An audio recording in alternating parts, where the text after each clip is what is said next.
Good day for Mr. Victoria. Lagi, itu dicek lagi, kemudian akan kita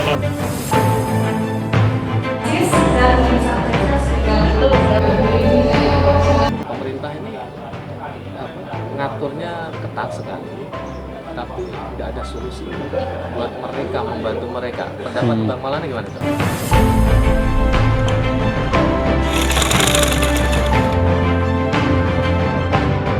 Halo Tribuners, ketemu lagi dengan saya Bang Pando di acara Wawancara Tokoh. Kali ini tamu istimewa kita Bapak Dr. Maulana, Wakil Wali Kota Jambi. Nah, kita akan berdialog tentang Jambi, potensinya, dan arah pembangunan ke depan seperti apa. Tentu kita dialog dalam konteks hari ini yaitu situasi yang masih pandemi COVID-19.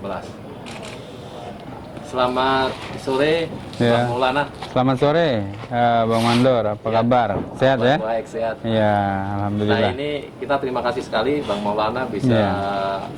menjadwalkan dengan Tribun Jambi dalam acara Wawancara Tokoh. Ya, Nah, Bang Maulana, ini kita mau tahu dulu ini di awal kabar Kota Jambi sekarang dalam situasi pandemi seperti ini bagaimana, terutama dalam konteks ekonomi masyarakat kita. ya, Bang Mandor. Memang betul ya. Pandemi COVID-19 ini di samping masalah kesehatan, penanganan kasusnya itu sendiri, kemudian peningkatan edukasi masyarakat terhadap kepatuhan tentang protokol kesehatan, termasuk sekarang isu yang sedang kita bicarakan hangat adalah potensi sekolah tatap muka bagi anak-anak kita yang sudah 1 tahun di rumah aja bosen kan, di rumah bosen dia, jenuh. Nah, dan di samping itu memang dari segi kajian pendidikan juga disampaikan banyak pendidikan karakter yang tidak bisa tersampaikan karena melalui daring, tidak kontak langsung. Nah, tetapi di sisi lain, di samping problem masalah kesehatan adalah masalah ekonomi. Itu juga mempunyai efek yang berat ya. Saya ambil contoh misalnya, kami punya program untuk pengembangan investasi di Kota Jambi. Waktu tahun 2019 sebelum pandemi COVID, nilai investasi yang masuk ke Kota Jambi yang tercatat di Dinas Perizinan Terpadu Satu Pintu dan Penanaman Modal itu lebih dari 1 triliun dalam 1 tahun dana masuk investasi. Kalau investasi jalan berarti ada usaha di Jambi membuka lapangan kerja. Nanti dampaknya sangat luas terhadap pertumbuhan ekonomi. Tetapi di tahun 2020 dari 400 miliar yang kita targetkan itu hanya tercapai, nilai investasi yang terdaftar itu hanya 240-an miliar. Berarti ada penurunan yang jauh kan? Kenapa ya? Karena pandemi COVID, usaha, semua para investor agak mulai mengurangi investasinya, pengembangan investasi. Nah, dampaknya apa? Dampaknya adalah tingkat pengangguran terbuka kita. Di tahun 2019 itu hanya 6,72% dari angkatan kerja, tingkat pengangguran terbuka kita hanya 6,72%. Tapi tahun 2020, karena ada pandemi, nilai investasi berkurang, tentu lapangan kerja juga jadi berkurang. Belum lagi yang sudah usaha pun, kemudian usahanya mengalami penurunan, ada PHK, ada pengurangan tenaga kerja dan lain-lain, naik menjadi 10,49% jumlah pengangguran terbuka. Belum lagi angka kemiskinan. Kita hitung, survei, itu kurang lebih bertambah sekitar 30.000 orang miskin baru yang sebelumnya nggak miskin, masuk ke dalam kategori rentan miskin. Begitu pandemi, banyak usaha yang kemudian terdampak ya secara umum, transportasi penerbangan juga dibatasi, pariwisata dibatasi, pendidikan ditutup, pekerja kantin, sekolah dan lain-lain, itu semua menimbulkan masalah ekonomi. Jadi di samping kita berupaya menyelesaikan masalah kesehatan yang sampai sekarang memang masih belum selesai, alhamdulillah salah satu ikhtiarnya kan vaksin ya. Itu bagian dari ikhtiar untuk membangun kekebalan komunitas. Kalau sudah 80% masyarakat divaksin, berarti 80% sudah punya kekebalan. Harapannya virus berhenti pada orang itu, tidak menularkan pada orang lain. Stop gitu penularannya. Nah, sambil menunggu proses vaksin, tetap protokol kesehatan menjadi prioritas. Seperti kita sekarang ini, wawancara, jaga jarak, pakai masker. Nah, ini bentuk kepatuhan kita terhadap protokol kesehatan. Nah, masalah berikutnya adalah bagaimana mendorong problem ekonomi tidak menjadi hal yang membahayakan dalam waktu yang panjang, jangka panjang ke depannya. Misalnya salah satu yang sekarang menjadi isu, karena saya adalah tim koordinasi penanggulangan kemiskinan Kota Jambi sebagai wakil wali kota, itu adalah isu stunting. Stunting itu adalah anak-anak yang lahir dengan kekurangan gizi sehingga pendek, cebol. Pendek ini implikasinya banyak, termasuk ke kecerdasan, kemampuan, knowledge-nya dia, masa depan dia itu sangat dipengaruhi, diakibatkan oleh stunting ini bisa mempengaruhi kecerdasan anak itu. Nah, dulu ketika belum pandemi, di setiap RT itu ada posyandu. Posyandu itu aktif. Orang-orang tua yang punya anak balita mesti ditimbang, ada KMS-nya, diukur kan.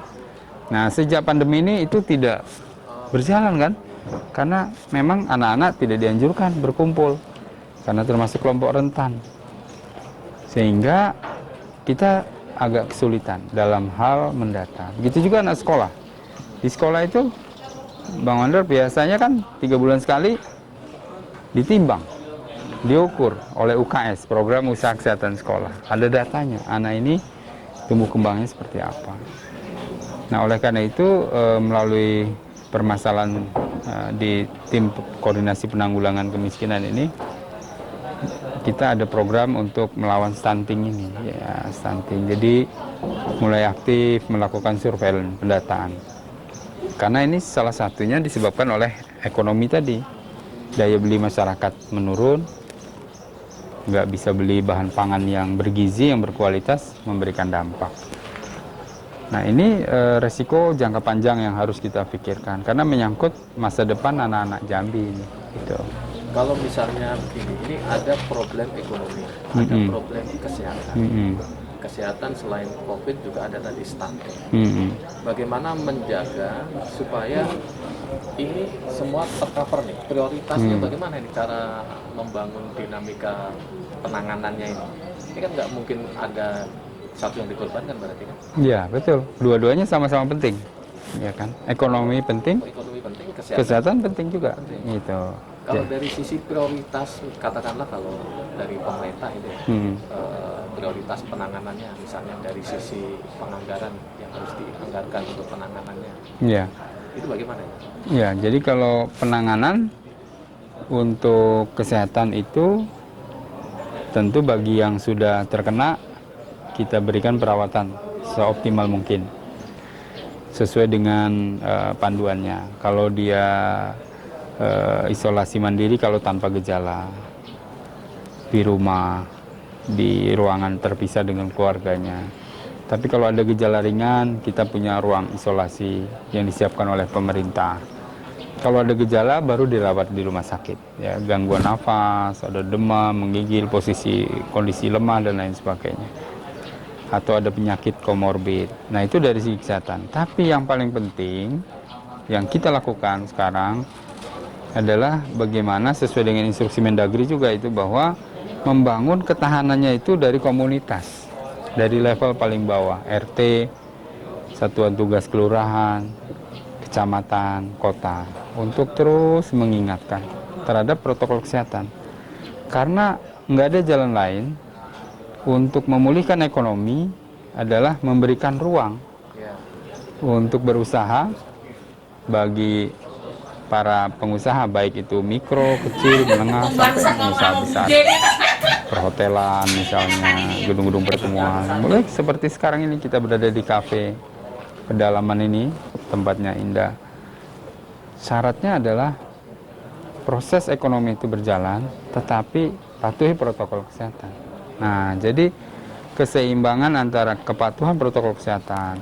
Petugas kami dari Satgas Kota tiap malam keliling, razia, itu adalah bentuk sayang kami terhadap masyarakat. Anda boleh beraktivitas, boleh melakukan kegiatan ekonomi karena itu memang penting. Tetapi jangan mengabaikan protokol kesehatan, karena kesehatan menjadi prioritas. Kalau sudah sakit, nggak bisa kerja, nggak bisa mendapatkan uang, nggak bisa mencari nafkah dan sebagainya. Itu jadi memang harus seimbang. Seimbang.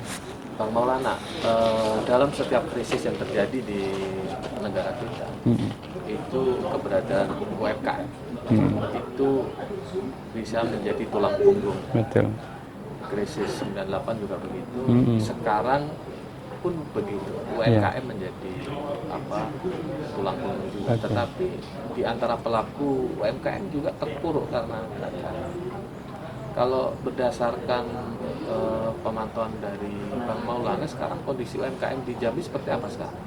Ya, jadi memang ketika sulit seperti ini, kondisi pandemi misalnya, salah satu penyebabnya kan bencana non alam ini kan, bencana pandemi ini, itu semua usaha mengalami penurunan pasti, baik yang pengusaha besar maupun pengusaha menengah, kecil sampai dengan yang mikro punya dampak.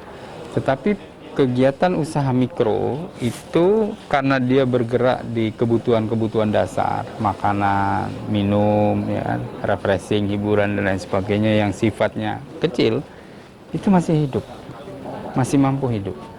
Hanya memang dengan regulasi yang ketat mengenai upaya kita mencegah penularan, pasti ada dampak. Termasuk misalnya pembatasan jam malam. Banyak UMKM yang sebelumnya mungkin buka sampai jam 12 malam, sekarang dibatasi. Karena kita mencegah kerumunan, kalau malam hari resiko pengawasan berkurang dan lain sebagainya. Jadi ada dampaknya. Tetapi secara umum UMKM itu memang penyangga utama sekarang, penyangga utama ekonomi kita. Dan itu kita harus dorong bergerak. Dan kami misalnya dari Satgas ada komunitas wedding organizer, ya kita terima, boleh melakukan pernikahan, resepsi silahkan di gedung-gedung, tapi penuhi protokol kesehatan, nggak boleh pakai prasmanan, karena paling besar itu ketika kita makan dengan orang yang tidak kita kenal, dari mana datangnya, kita buka masker makan sambil ngobrol misalnya. Nah ini penularan terbesar itu saat makan itu. Nah, jadi kalau kita sebetulnya masyarakat dan kita semua sadar bagaimana cara penularan COVID-19 itu, kan lewat droplet. Cegah saja itu, maka insya Allah bisa terhindar. Jadi, pakai masker misalnya.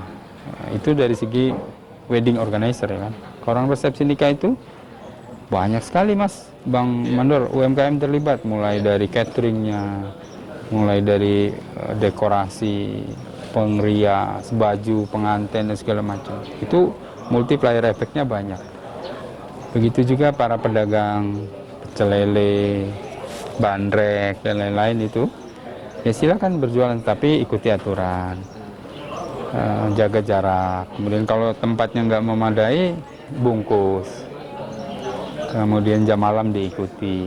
Nah, prinsipnya kita tetap menjaga ritme ekonomi itu, karena kalau kita terlalu ngegas di bidang penguatan pencegahan penularan COVID, ekonomi jadi mati gitu. Bang, ada yang berpendapat begini, kita itu pada saat wabah seperti sekarang banyak aturan yang merugikan UMKM, meskipun sekarang sudah mulai longgar ya Bang. Meskipun dampak itu masih dirasakan karena tetap ada pembatasan, terus ada ini untuk protokol kesehatan. Iya, benar Bang.